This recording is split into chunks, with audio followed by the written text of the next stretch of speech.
Hai netizen, banyak sekali netizen yang bertanya kepada kami saldo PKH-nya yang sampai saat ini masih belum cair atau saldo nol. Nah, apakah bantuan tersebut nantinya bisa cair kembali? Silakan Bapak Ibu simak video ini ya sampai selesai. Mohon jangan di-skip agar nantinya Bapak Ibu tidak menimbulkan kebingungan berkelanjutan. Oke, silakan disimak videonya.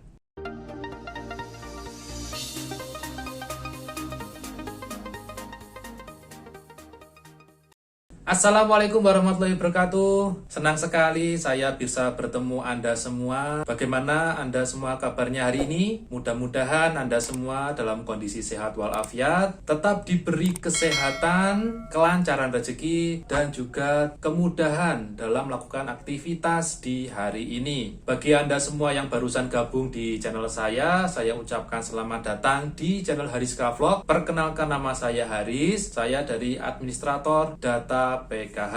Oke, lanjut saja ke topik pembahasan kita. Pada beberapa kolom komentar di video-video saya sebelumnya, banyak sekali warga netizen yang menanyakan tentang saldo bantuannya yang sampai saat ini tuh masih kosong atau masih nol. Bahkan di pencairan termin kedua ini, yang sebelumnya itu termin pertama, yang kemarin sekitar tanggal 5, 6, 7, atau 8 Januari ya, itu termin pertama, dan sekarang pada tanggal 18 sampai akhir Januari inilah itu termin kedua. Di beberapa daerah juga sepertinya sudah melakukan pencairan, tapi ada juga sebagian yang belum melakukan pencairan. Namun setelah dicek di termin kedua, setelah dicek di SP2D atau surat perintah penyaluran dana, kok masih belum ada ya nama Bapak Ibu pada data itu. Artinya kalau belum ada ya belum bisa ditransfer dong. Nah, mari kita bahas pada video ini. Jadi kemarin itu memang ada perbaikan data ya skala besar, khususnya kepada para penerima bantuan sosial, bisa PKH, bisa BPNT. Nah, di sini sesuai dengan surat yang masuk kepada kami tanggal 8 Januari kemarin tentang penyelesaian data yang bermasalah. Di sini dijelaskan ada 499.057 KPM. Mungkin itu juga termasuk Anda yang saat ini sedang menonton video ini. Namun, pada surat tersebut dijelaskan ada 100.706 KPM yang berhasil, datanya itu berhasil diperbaiki, dipadankan dengan data Dispenduk Capil dengan DTKS, dan datanya sudah valid, dan saat ini sudah dilakukan proses pencairan termin kedua. Di sini ada 100.000 KPM. Jadi apakah saat ini Anda termasuk pada 100.000 ini? Nah, Bapak Ibu bisa cek pada pendamping PKH Bapak Ibu masing-masing. Ditanyakan ya, apakah nama Bapak Ibu masuk pada pencairan termin kedua? Karena kemarin SP2D termin kedua itu sudah turun ya tanggal 14 Januari. Kemungkinan pencairannya ya bisa minggu ini ya, minggu ini atau mungkin minggu depan. Anggap ya akhir Januari lah. Ya mudah-mudahan saja segera ditransfer oleh bank. Berikutnya, poin kedua, dari data 499.000 itu ada 275.000 KPM yang masih dilakukan proses perbaikan hingga detik ini. Kami dari teman-teman SDM, PKH, ya kan, dari teman-teman TKSK, operator DTKS, Dispenduk Capil, itu sekarang sedang berupaya untuk memperbaiki data ini, memadankan data ini. Karena sekarang semua basisnya menggunakan NIK ya, NIK. Jadi itu penting sekali. Bapak Ibu juga kalau yang belum punya KTP, ya silakan segera punya. Kalau KTP-nya masih belum eKTP, segera diupdate. Penting itu. Jadi KTP, KK, administrasi yang mendasar. Nah, poin berikutnya ada 123.000 KPM yang belum bisa ditetapkan sebagai penerima manfaat PKH. Kenapa kok ini tidak bisa ditetapkan? Ya karena banyak alasan. Kalau di sini alasannya karena KKS-nya tidak bisa terdistribusi. Ini mungkin bisa banyak hal ya. Atau waktu pendistribusian KKS itu yang bersangkutan tidak hadir. Itu juga banyak kasus seperti itu ya. Berikutnya ada KKS tidak transaksi. Nah, ini penting juga perlu diperhatikan, KKS tidak transaksi itu bisa mengakibatkan bantuan sosial Anda itu dihentikan loh ya. Hati-hati. Kenapa kok bisa seperti itu? Ya kalau sudah ditransfer oleh pihak bank atau oleh kementerian, bantuannya mohon segera dicairkan. Ya kalau mungkin menunggu pencairan antara 1 sampai 4 minggu itu masih normal lah ya. Kalau sampai lebih dari 6 bulan, 1 tahun kan itu abnormal. Artinya bantuannya akan menumpuk di ATM itu. Indikasi ini ATM-nya bermasalah, lupa PIN-nya, atau memang tidak membutuhkan bantuannya, kan seperti itu. Makanya ketika bantuan itu cair, ya mohon segera dicairkan, khususnya kepada Bapak Ibu yang sekarang sebagai penerima PKH. Berikutnya untuk KPM yang tidak bisa ditetapkan sebagai penerima manfaat atau bantuan itu adalah KPM yang tercatat not eligible atau tidak memenuhi syarat sebagai KPM. Kenapa kok not eligible?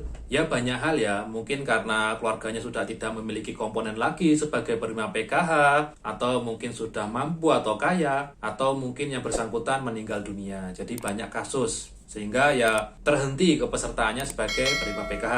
Jadi seperti itu rangkumannya ya, dari 499.000 data KPM yang masih saldo 0 itu sudah berhasil dicairkan pada termin kedua ini ada 100.776. Ya mudah-mudahan nama Bapak Ibu ada di pencairan termin kedua ini. Tapi kalau masih belum ada, ya mungkin saja nama Bapak Ibu masuk di yang 275.000 data KPM ini yang saat ini masih dilakukan proses perbaikan. Mohon doanya ya Bapak Ibu ya, agar proses perbaikan ini segera selesai. Dicairkan apa tidak itu tetap dari kementerian. Berdoa saja Bapak Ibu ya, mudah-mudahan nama Bapak Ibu masih bisa lolos. Tambahan informasi juga, jadi mungkin kalau Bapak Ibu memang sampai besok bantuan PKH-nya itu masih belum cair ya saya doakan mudah-mudahan nanti di pencairan bulan April itu bisa cair ya, saya doakan ya. Bulan April besok itu dilakukan pencairan tahap kedua tahun 2021. Untuk data yang digunakan acuan pencairan besok bulan April itu adalah data yang ditutup atau di final pada tanggal 5 Februari. Jadi yang kemarin Januari itu sudah pencairan itu adalah data hasil final closing atau hasil penutupan data pada tanggal 5 November tahun 2020.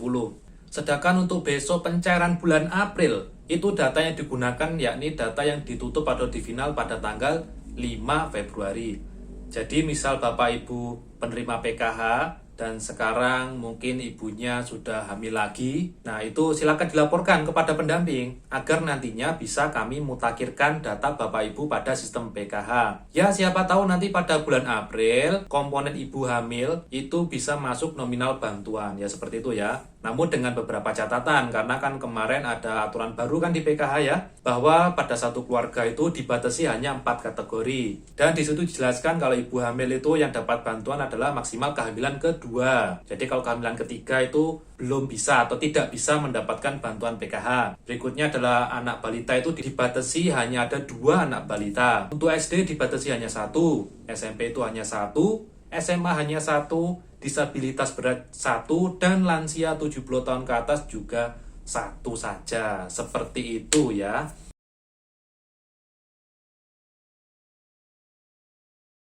Nah, kesimpulan pada video kali ini adalah bagi Bapak Ibu yang saat ini saldonya masih kosong atau masih 0, bisa Bapak Ibu cek apakah nama Bapak Ibu masuk di data 100.776 KPM yang di SK-kan pada SP2D termin kedua. Datanya bisa dicek di mana? Bisa ditanyakan di pendamping PKH. Mas, kalau data saya masih belum ada di SP2D itu, apakah masih bisa cair? Jawabannya masih ada harapan cair ya Bapak Ibu ya. Jangan khawatir, karena kami saat ini masih melakukan proses perbaikan data. Mohon doanya Bapak Ibu ya, agar perbaikan ini cepat selesai. Dan nanti kalau memang mentok sampai Januari ini, Februari masih belum bisa cair ya PKH-nya, ya mudah-mudahan pada pencairan bulan April, Bapak Ibu cair kembali. Berikutnya untuk KPM yang belum bisa cair atau tidak bisa ditetapkan menjadi KPM PKH itu tadi ada sekitar 123.000. Nah itu karena kasusnya ada yang KKS-nya tidak transaksi, karena sudah tidak ada komponen atau not eligible dan lain sebagainya. Dan bagi Anda semua yang belum pernah mendapatkan bantuan sosial, saya doakan mudah-mudahan ada jalan rezeki dari Tuhan Yang Maha Esa kepada Bapak Ibu semuanya ya. Nah, mungkin itu dulu video dari saya tentang informasi apakah saldo nol bisa cair atau tidak. Jika Bapak Ibu Anda semua memperoleh informasi bermanfaat pada video ini, jangan lupa silakan diklik jempolnya. Dibagikan video ini kepada teman-teman Bapak Ibu semuanya. Dan diklik komentarnya jika ada hal yang masih belum jelas dan perlu didiskusikan. Jangan lupa juga silakan didukung channel ini dengan cara klik subscribe, klik tombol loncengnya agar nanti saya semangat untuk membuat video baru setiap harinya. Nah, akhir kata saya Haris undur diri, ketemu lagi di video saya berikutnya. Mohon maaf kalau ada kesalahan dan assalamualaikum warahmatullahi wabarakatuh.